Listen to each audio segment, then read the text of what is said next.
If you think Borough Market is the best market to visit in London, respectfully, you're wrong. We have some incredible lesser known markets that I wish tourists would make their way to for their affordable, tasty food, beautiful items by artisan creators, authentic antiques, and because they're not crowded as hell. Let me tell you the best ones that you will not regret adding to your London itinerary. And the first market is actually just around the corner from Borough Market.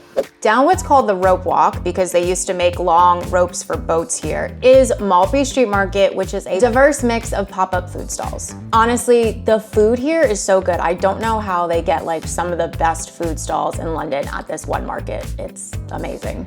And the vibe here is so good on weekends because there's also a bunch of restaurants, wine bars, and little brick and mortar shops under the railway arches that line Maltby Street Market. So I love going here on a Saturday, finding a little wine bar, getting a table with friends, sipping my wine, and also some of the places will let you bring the market food to their tables if you get drinks. It's just such a good vibe. It's also right next to something called the Bermondsey Beer Mile, which is essentially a bunch of breweries and distilleries that are under the railway arches and that form like a mile. And on Saturdays, they're basically all open. So people will go to the Bermondsey Beer Mile and hop around to the different breweries and try different beers and wines and all that stuff.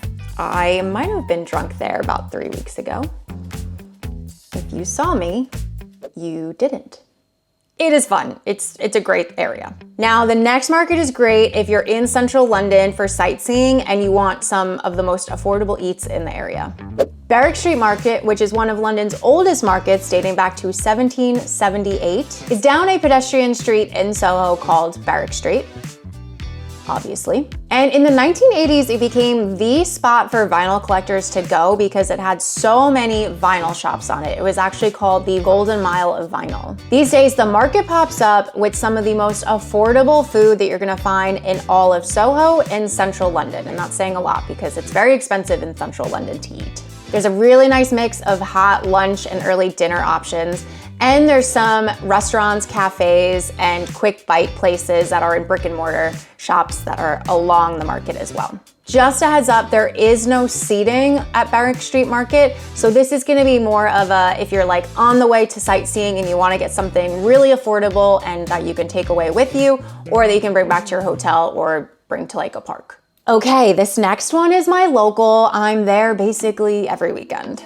Broadway Market is a Saturday and Sunday pop-up market, and it's also the name of the pedestrianized street that the market pops up on. And this street is such a good little vibe. It has cafes, restaurants, shops. It's such a good area to hang out actually any day of the week. But here's the deal with the market. On Saturdays, it is a really big mix of hot food, cold food, vendors selling produce, cheese, olive oil, and then there's lots of stuff that could be souvenirs, like people selling prints, jewelry, things like football jerseys, there's one guy that sells. But on Sunday, the ratio is more food and less of the physical items. So if you're really keen on the food, Sunday is usually a bit of a better day to go. That being said, there's lots of food everywhere there. There is some seating around the market. There's lots of benches that you can sit at. And I do recommend trying to go as close to 11 a.m. as you can, because the later in the day that it gets, the busier it gets with both tourists and also just locals. Locals that live in the area, we love to go and just soak in the vibe and go shopping. I actually get a lot of gifts from that market. And my produce. I get my produce from there. So this next market is also near Borough Market and London Bridge in an indoor-outdoor place that's called Vinegar Yard. And the market is called Flea. They host vintage sellers and independent makers who are selling things that help you live a more sustainable life. I love this market. These sellers are so friendly. Some of them have been selling every single weekend for like 6 years now. And there's some really interesting items for sale, but especially if you love vintage and antique-y stuff, and also if you love jewelry, either new or vintage. When I was going to get shots for this video, I actually bought this rotary vintage watch from one of the vintage curators there who was so lovely, and I love it. There's also a lot of other stuff I wanted to get, but I held back. There's loads of amazing and also very affordable items that you can buy at Flea, so it's worth browsing. Then we've got a market I go to probably every other Sunday. This one is pretty well known, but the Columbia Road Flower Market happens on Sundays on what I think is one of the cutest streets in all of London, Columbia Road. Now, as a tourist, I appreciate you're probably not gonna buy some fresh cut flowers, but it's really cool to go see all the beautiful flowers lined up with all the vendors, and the guys and the gals that are selling the flowers are characters. They're very charismatic, so it's definitely a cool vibe to see. Plus, Columbia Road is lined with brick and mortar cafes, souvenir shops, gift shops, a couple of pubs and restaurants. Those are all worth going into. I actually get loads of gifts at the shops on Columbia Road, and everything is really affordable, like really affordable, but also really nice. 2 tips from this regular for the flower market. First off, the earlier you can go, the less crowds you're gonna encounter. Like the closer to 9 a.m., the quieter it's gonna be, and it's a very enjoyable experience. After like 11:30, you should expect lots of crowds. And on that note, you also, because it's so busy and it is kind of a tourist hotspot, you do have to be careful of pickpockets, which is another reason to come earlier because it's not as busy.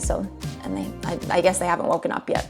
By the way, if you're like, all these markets sound amazing, but how am I gonna be able to see as many of them as I can while also planning a trip that includes all the other stuff that I wanna see when I come to London? My followers, like you, are constantly telling me how overwhelming, time-consuming, and confusing it is trying to plan a multi-day itinerary for a city that you've never been to, and to try to fit everything in that you want to see while you're here. We have lots of stuff.